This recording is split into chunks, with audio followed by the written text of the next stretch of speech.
The following review may contain spoilers.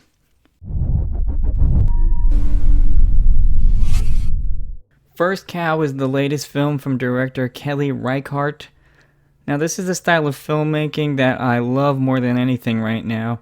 First and foremost, let's talk about the shot composition.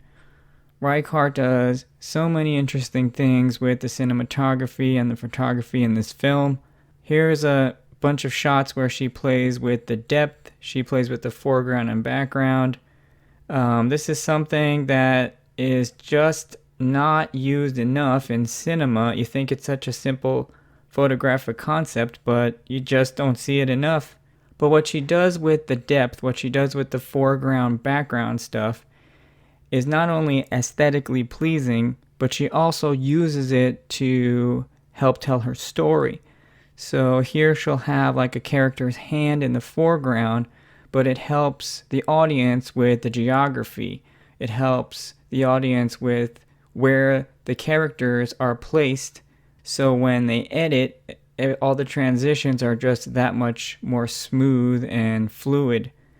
And here's another shot where this character, the top of his head appears in the foreground, but then when we cut to the reverse angle, there is the whole character, so it's like a visual tie-in with the previous shot.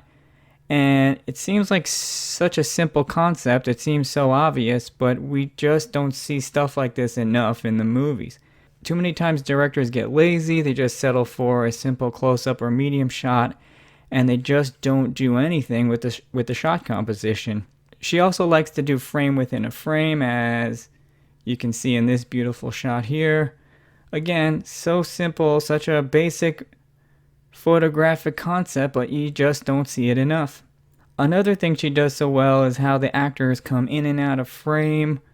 The blocking is very interesting. She doesn't just settle for vanilla shots. She's meticulously crafting each shot, and you just wonder why there aren't more directors that do this. I feel like it might be 10% of film directors that care this much about their craft, and it's just kind of sad.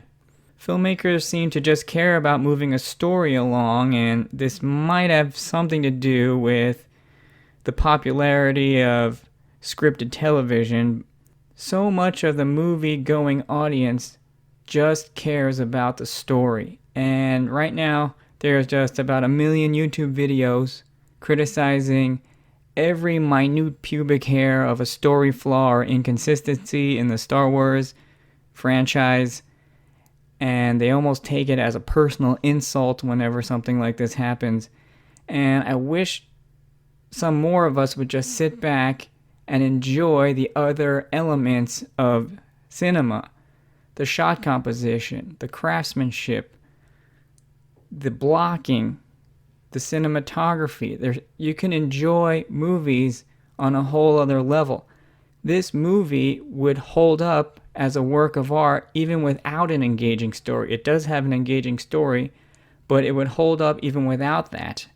And even if it was just a series of events of two characters living their lives and really not much happens to them, you could still appreciate this as a great work of art. Another great thing about this film is the slow pace, and that sounds a little weird, but sometimes it just takes you to a time and place. Again, verisimilitude.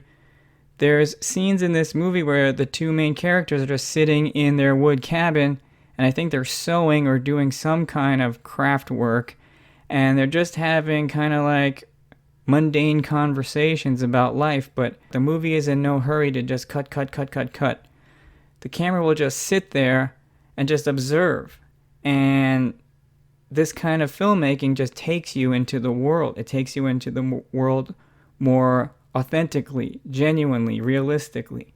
Another thing I liked about this film is that there's only a smattering of background music, only a smattering of film score. And again, if you don't have the film score, the movie feels more realistic. You're not walking around regular life with a film score in the background. I more often than not prefer no film score at all because of this reason. So all of her choices here, I mean, this is the stuff I always look for in movies these days. This is the stuff I want to see.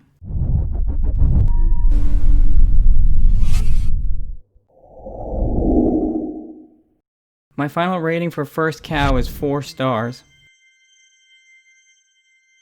As of the making of this video, the Rotten Tomatoes percent for First Cow is 96%. Thanks to the film critics for recommending this film and giving it a chance to find the wider audience it deserves.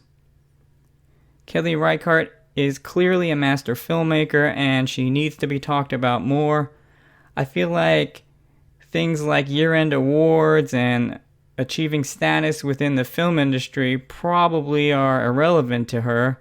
I feel like she will always go down her own genuine path and just make the films she feels passionate about. The only thing that seemed to matter to her is making great works of art and doing the art her way and sticking to her own unique vision.